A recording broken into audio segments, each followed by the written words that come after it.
vajag kaut kādu ievadu. Nē, mums nevajag. Pagaršosim vīnu. Šo te Bordeaux, piemēram. Ļoti interesants Bordeaux no Côte de Bourg, kas ir 20 km no Bordeaux pilsētas. Šajā vīnā ir interesants sajaukums.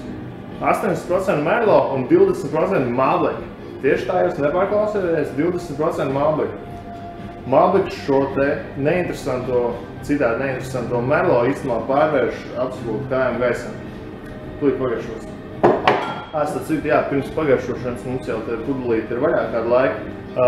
8-40 minūtes, lai viņu pēlpinātu. Atvērt pudeli, vai tur 15 minūtes dekanterī, vai vienkārši lielā glāzē, vai viņu izvirtināt, lai viņš dabū to gaisu, jo Merlot var just uzreiz, bet Malbekam vajag atvērties. Un viņš, tad, kad viņu paelpina, tad atverās šīs Malbeka nianses arī, kuras mēs tūlīt arī pārliecināsimies.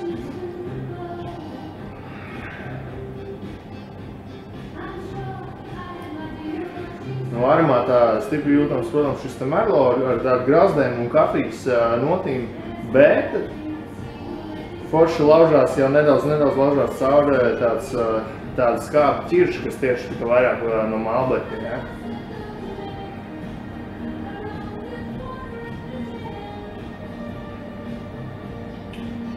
Garša sākumā rūgtena, arī kā jau Merlot tāda piesātināta drūma tāda, bet ātri vien mutes sānos, mēles kaktiņos var sajust šo te Malbeku, tāds foršs Malbeka skābums.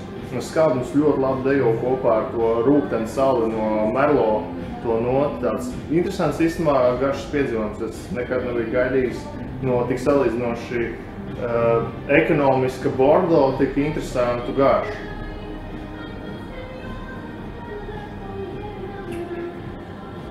Nobeigums noturīgs, viegli skābens, vairāk gan tāds rūgtens savalkošs savs tāds. Kā jau Bordeaux, kā jau Merlot. Vispār jāatzīst, ka es uzskatu, ka tieši tie 20% Malbeka ir pie tā vainīgi, ka šis vīns ir tik diezgan garšīgs, vai ne? Ieteiktu viņu pasniegt noteikti pie lopa. Tas ir pie kāda kārtīga steika, varbūt arī nelīdz galam cauri izcepts pie saltskāba rukša, piemēram, pie kaut kā tāda. Protams, kā jau mēs jau izmēģinājām pirms tām, ļoti labi sajiet kopā ar nepārāk sāliem ciršiem. Tas ir vienkārši dēļ tā Malbeka. Jā, priekā.